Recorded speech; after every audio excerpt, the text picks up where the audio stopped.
दुर्ग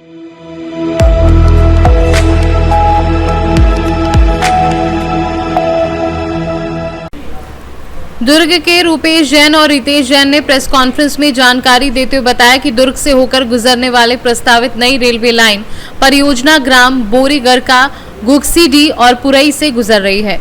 इन गांव की जमीन अधिग्रहण के दायरे में है। इन गांव के नाम के साथ संभावित खसरों की सूची 5 सितंबर 2018 को अधिसूचना के रूप में राजपत्र में प्रकाशित की गई। इसके बाद 3 अक्टूबर 2018 को इसका सार्वजनिक प्रशासन अखबारों में कराया गया। इसके पहले गांव के नाम और खसरों की गोपनीय सूची सुनियोजित ढंग से भू माफिया तक पहुंचा दी गई। इसके बाद 30 से 35 लोगों ने गिरोह बनाकर किसानों को लालच में फंसाकर प्रस्तावित अधिग्रहण क्षेत्र की उनकी जमीन खरीद ली। भूमि अधिग्रहण अधिनियम के अनुसार अधिसूचना जारी होने के साथ ही अधिग्रहित क्षेत्र की जमीनों की खरीदी बिक्री निषेध हो जाती है। वहीं जब इस मामले की शिकायत की बात दुर्ग एसडीएम हरबंश मिरी से की गई तो उन्होंने बताया कि इस मामले की शिकायत उनके पास आई है। वह इस मामले को देखकर जांच करने के बाद कुछ बता पाएंगे। दुर्ग से सीनू संवाददाता धर्मेंद्र गुप्ता की रिपोर्ट। बिल्डर के द्वारा कल एक पार्टनर के द्वारा प्रेस कॉन्फ्रेंस लिया, आज उनकी सुनवाई थी, क्या है पूरा मामला? उनकी शिकायतें हमारे यहाँ लंबित है। आज हियरिंग हुई है और हियरिंग में उनको रिप्लाई देनी थी, रिप्लाई नहीं दे पाया है तो हमने उसको साक्ष्य दे लगाया है और विधिवत उभय पक्षों की हम सुनवाई करेंगे। उसके बाद अंतिम निष्कर्ष उसका निराकरण करेंगे।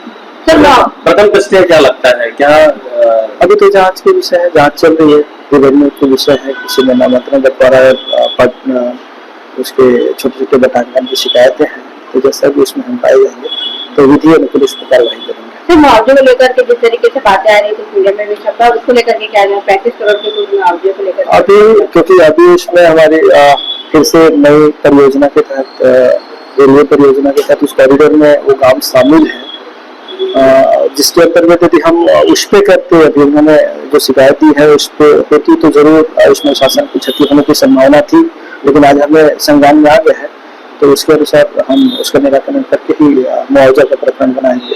दोषी पाए जाने पर कार्रवाई किस तरह की? यदि उस प्रकरणों में पूर्व अधिकारियों ने भी कोई गलतियां उसमें पाई जाती है तो उस पर कार्रवाई के लिए हम उच्च अधिकारी को हम बैन लगने के बाद भी रजिस्ट्री होना होगी, किस बात को दर्शा रहा है? इसलिए तो कह रहे हैं यदि उसमें कोई गलतियां पाई जाती है और उस समय हुआ होगा तो जो भी होंगे हम उसका प्रतिवेदन हम जरूर उच्च अधिकारी को भेजेंगे ताकि उस पर कार्रवाई हो सके।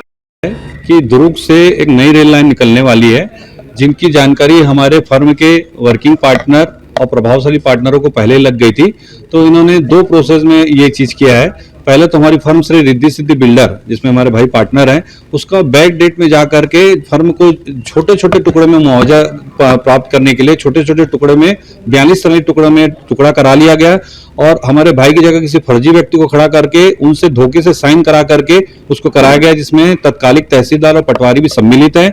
और उसके बाद इनको ये जो गोपनीय सूची होती है जिससे रेल लाइन निकलने वाली है वो मिल जाने के कारण इन्होंने राजपत्र का पेपर में प्रकाशन होने के पहले ही सितंबर 2018 से इस जमीनों की खरीद बिक्री चालू कर दी गई, जिसमें इन्होंने 35 लोग का एक सिंडिकेट बनाया और पूरी जमीन को छोटे छोटे टुकड़ों में विभाजन करा लिया, जिसमें फर्म रिद्धि सिद्धि बिल्डर से 100 करोड़ से अधिक का मुआवजा और 9 एकड़ जमीन जो बोरीगार का पुरई और घुक्सीडीह में है उससे 25 करोड़ का मुआवजा संभावित है।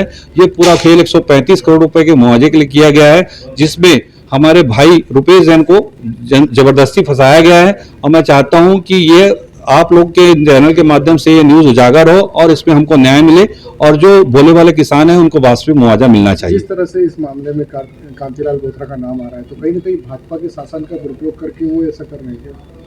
देखो, प्रभावशाली तो शुरू से हैं, अब शासन का प्रयोग कर रहे हैं नहीं कर रहे हैं ये उनका है, लेकिन कहीं न कहीं जितने भी सरकारी अधिकारी हैं पिछले 10 महीने से मेरी शिकायत हो गई, उस पर कार्रवाई नहीं कर रहे हैं। यही संदेश जाता है कि इन भूमाफियाओं को बचाया जा रहा है और संलिप्त अधिकारियों को बचाने का पूरा प्रयास किया जा रहा है।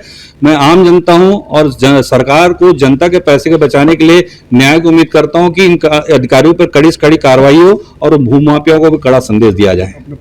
मेरा नाम रितेश जैन है, मैं रिद्धि सिद्धि बिल्डर के पार्टनर रुपेश जैन का भाई हूं। वो एक सीधे साधे व्यापारी हैं, उनको फंसाया जा रहा है, इसलिए मैं पूरा विसल ब्लोअर बन करके उनकी ओर से उनका पावर लेकर के पूरी शिकायत कर रहा हूं और कार्रवाई कर रहा हूं। बिल्डर में 18% का पार्टनर हूं। हम लोग 5-6 पार्टनर हैं। उसमें इन्होंने मुझे जानकारी दिए बिना बैक डेट में फर्जी साइन करा के इन्होंने मुझे जानकारी देने में बंटवारा कर लिया है। तो मुझे इसमें न्याय चाहिए, इसलिए मैंने आप लोग को कितने लोग हैं वो उसमें जो आपके साथ फर्जीवाड़ा किए? हम लोग टोटल 6 पार्टनर में 5 लोग हैं। उसमें 5 में कोई प्रमुख है जिसका नाम ले सकें?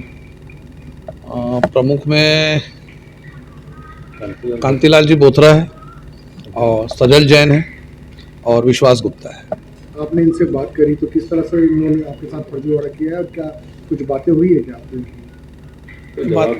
जवाब वो कोई चीज का नहीं देते हैं।